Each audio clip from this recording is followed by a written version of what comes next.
नक्की? अगदी नक्की. मग तू माझ्याकडे मागणार नाही ना माझी बाहुली दे म्हणून? नाही, काही बाहुली फक्त तुझी. पण ही सखू नावाची बाहुली आहे ना, ती मात्र फक्त माझी बरे का.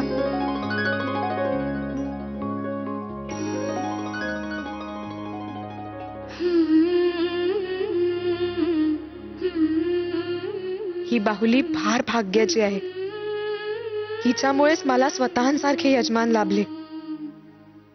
तुलाही यांच्यासारखेच यजमान मिळोत हीच इच्छा.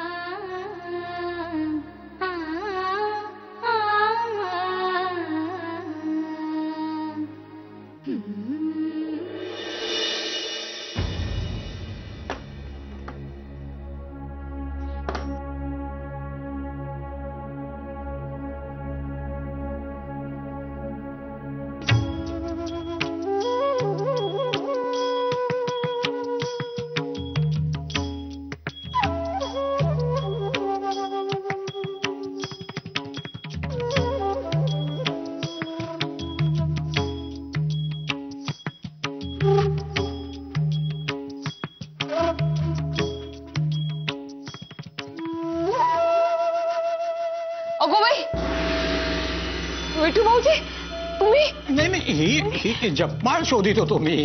घाबरू नका. हा सगळा त्या सुभद्रेचा वेंधळेपणा आहे.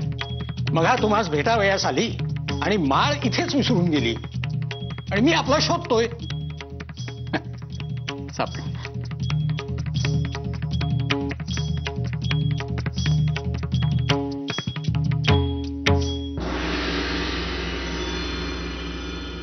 दार लावून घेऊ का की? नाही, राहू देत तसेच.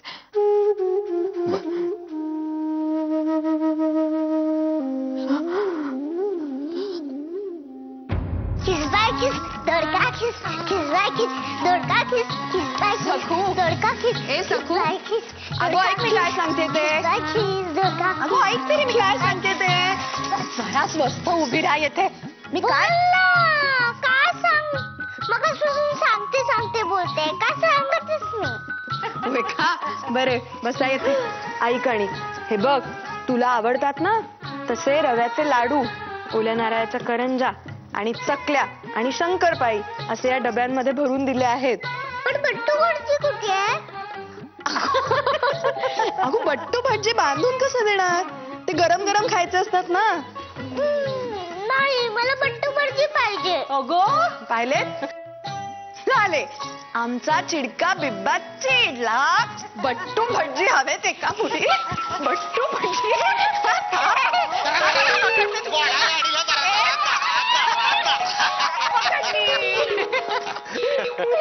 काय हो, काय चाललंय सखू बाळाचं? अहो बघा ना, तिला बट्टू भटजी हवाय आत्ताच्या आत्ता. नाही, ही समध्यावर आवरी बघून ना मला आठवलं, माझं लगीन झालं होतं आणि त्याच्यानंतर अचानक आम्हाला सासरे बुवाकडे जायची वेळ आली. तेव्हा पटापटा आम्ही आवरलं गेलो सासूरवाडीला. तिथं गेल्यानंतर लक्षात आलं माझ्या कपड्याचं बोचकच विसरलो. मग काय, एक तर आमचे सासरे बुवा असे आडदांड, त्यांचे डगळ पगळ कपडे घालावे लागले या पांडूला. जनी असली काढली माझ्यावर, लई नाराज होती ना कपडे विसरले म्हणून. आणि त्यात ते सासरे बुवांचे कपडे घातल्यानंतर या बुजगावण्याकडे बघून तर लईच काढली. भाऊसाहेब, तिच्या काढण्याबद्दल मी तुम्हाला सांगितलेलंच आहे. हो हो हो. मग काही विचारू नका, 10-15 दिवस काही बोललीच नाही त्या बुजगावण्याकडे बघून.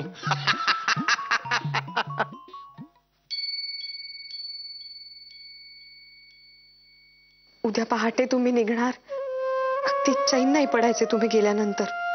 हो, आम्हालाही सारख्या आठवणी निघणार आहेत बघ. पण जे घडते ना ते भल्यासाठीच म्हणायचे. हो, पण आता पुढचा येणारा शेजार कसा असेल कोण जाणे.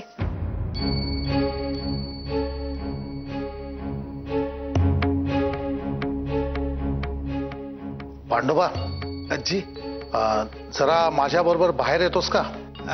चला की. बाहेरचंही सामान आवरायचंय थोडस. आजी, या आलो मी.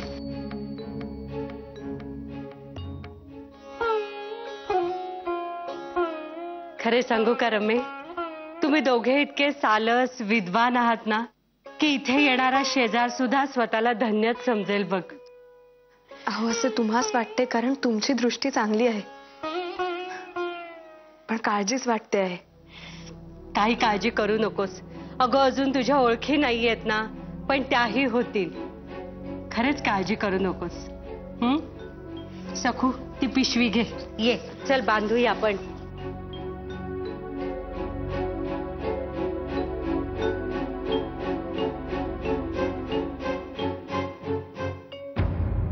पांडोबाब, काही सांगण्यासाठी म्हणून मुद्दाम बाहेर बोलवलं आहे तुला. का काय काळजीच आहे का? हो, थोडेसे तसेच आहेत. मगाशी रमाबाई विचारत होत्या ना येणारा शेजार कसा असेल म्हणून. जी, ज्योतिषावरून असे दिसते आहे की येणारा शेजार रमाबाईस थोडा त्रासदायक ठरू शकतो. अरे देवा. म्हणजे म्हणजे तशी शक्यता आहे थोडी, पण तू मात्र अगदी डोळ्यात तेल घालून त्यांची पाठराखण करीत जा. वय वय, मी असंच करल, तुम्ही काळजी करू नका. माधवराव, रमाबाई, आबा यापैकी देखील कोणास काही सांगू नकोस. पण का? माझे ज्योतिष यावेळी खोटे ठरावे अशी प्रार्थना करतोय मी. जी, तेव्हा कोणाच्या मनात किलमिश नको. वय वय. हा, मात्र तुला मात्र अगदी सावध करून ठेवले हा मी, नाहीतर आला दिवस कठीण जाईल त्यांचा. बरं झालं तुम्ही मला हे सांगितलं ते. पांडोबा, हात नको रे जोडू. आधीच त्यांचे बरेच ऋण आहेत आमच्यावर. आमच्याने जेवढे जमेल तेवढे करतोय, झाले.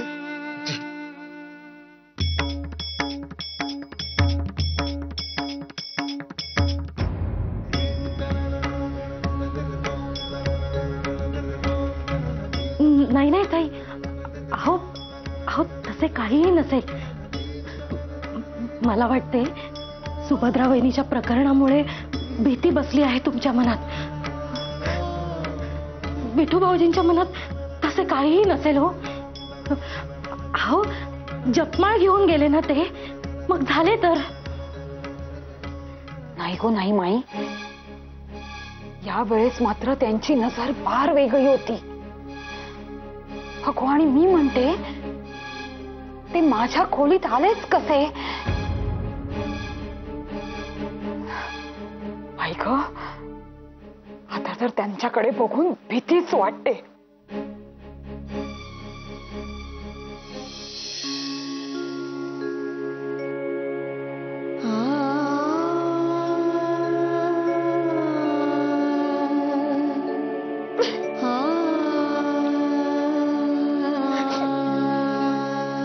रमाबाई, काय लहान मुलासारखे चालविले आहे. रडणे थांबवा बरे. अहो नात्यातील माणसेही दुरावतात. हे तर शेजारी म्हणजे एक ना एक दिवस दुरावणार हे ठाऊकच होते, नाही का? हो, पण कित्येक वर्षांची सोबत आणि सहवास असल्यासारखे वाटत होते अगदी. नाशकातही असाच ऋणानुबंध जुळला होता. खरे, लक्ष्मीबाईंची तर अगदी जीवाभावाचे नाते जुळले होते माझे. सुटीसाठी म्हणून तेथून पुण्यात आलो आणि मग येथे तडकाफडकी बदली झाली. निरोप घेण्याच्या कठीण प्रसंगास तोंड द्यायची वेळच नाही आली हो. येथे मात्र खरे आहे तुमचे म्हणणे. शिवाय बयोचे लग्न आणि सखू त्या दोन विषयांमुळे अधिकच जवळीक निर्माण झाली होती. परंतु मनास आवर घालण्याखेरीज गत्यंतर नाही. पत्रव्यवहारातून आपले नाते राहीलच. पुसा बरे डोळे, रडू नका. रमा काकू, रमा काकू, रमा काकू, रमा काकू.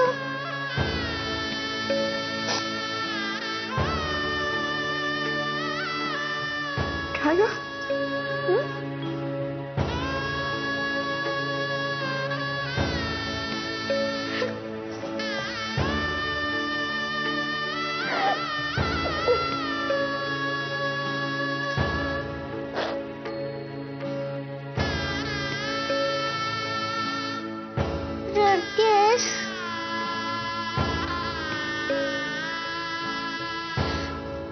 नाही. खोटं बोलू नको हा. आम्ही जाणार ना उद्या म्हणून रडतेस.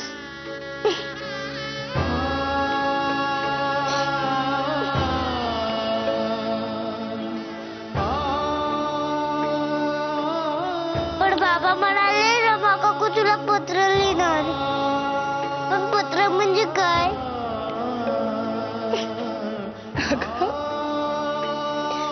पत्रातून की नाही मी तुझ्याशी खूप बोलणार आहे. म्हणजे मी सांगते तुला म्हणजे काय. बस.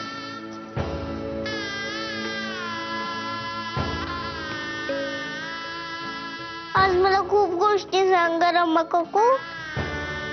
कारण मी आजीला सांगितले की काय? आज मी रमा काकूंजवळ निघणार. खूप गोष्टी ऐकणार.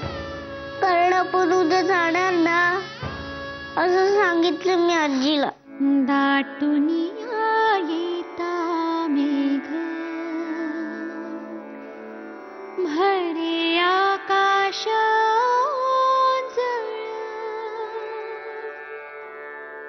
माळ ही व्रताची जपता. रमा काकू मला तुझी खूप खूप आठवण येईल ग. झिजे पायरी होऊन जन्म चंदना सारखा त्याच्या कृतार्थ डोळ्यात झोले उंच माझा झोका. उंच उंच माझा झोका झोले उंच माझा झोका.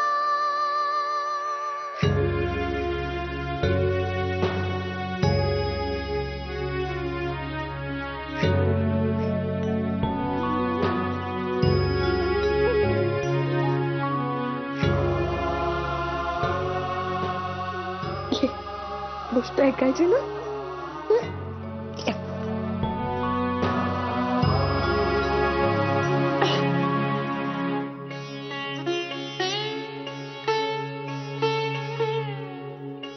आठपाडचं घर होते. इथे एक राजा होता आणि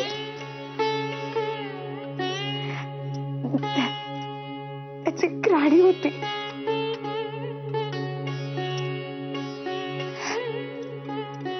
राजा आणि राणी मिळून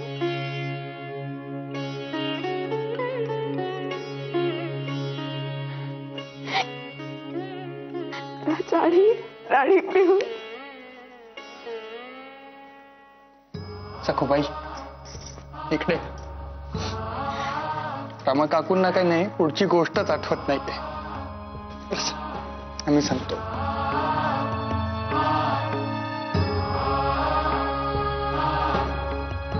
राजाचे आणि राणीचे एकमेकांवर खूप प्रेम होते. ते रोज बाहेर फिरावयास जात. एके दिवशी काय झाले,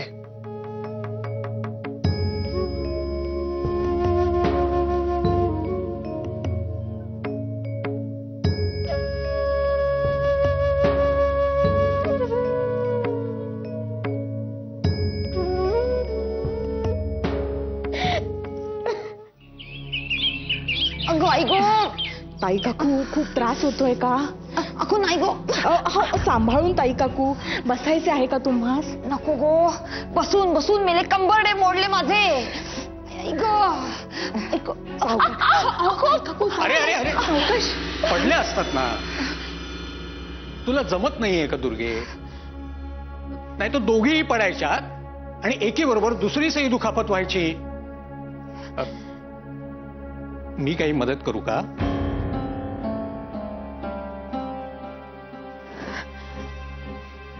ह्यांना म्हणावे मदत करायची असेल ना तर एका जागी बसून राहा. तीच भली मोठी मदत होईल. नाही नको काका, आम्ही सांभाळून घेतो. बरे.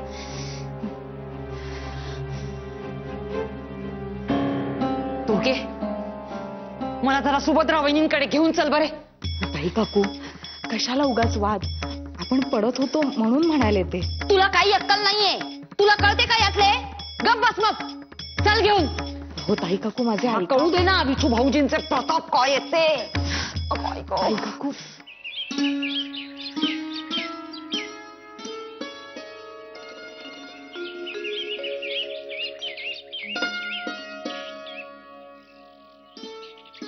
हकूबाई, सखू कुठे गेली आणि इतक्या उशिरापर्यंत माझा तरी कसा काय डोळा लागला?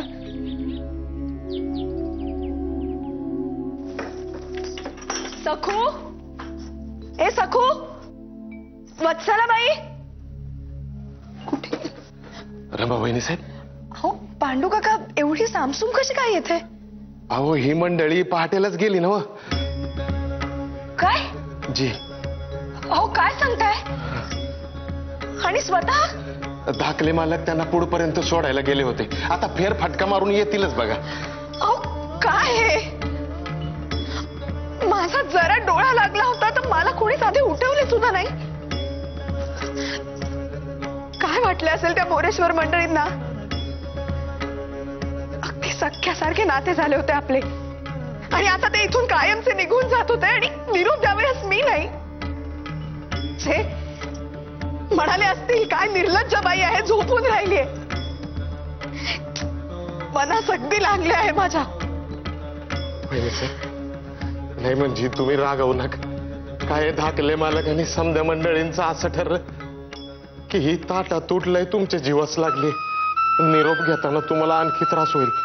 तुम्ही आणायचा निजला होतात ना, निजू देत म्हणाले. छे, काय हे? अगदी लागले आहे मनास माझ्या. नाही नाही, समध्यानी मोठ्या मायेने सांगितलं आणि खास करून सखूला निरोप देणं लई जड गेलं असतं तुम्हाला आणि ती बी लई रडली असती असं समधे म्हणत होते. आपली भांडी घ्यायला आलो होतो आणि हे बी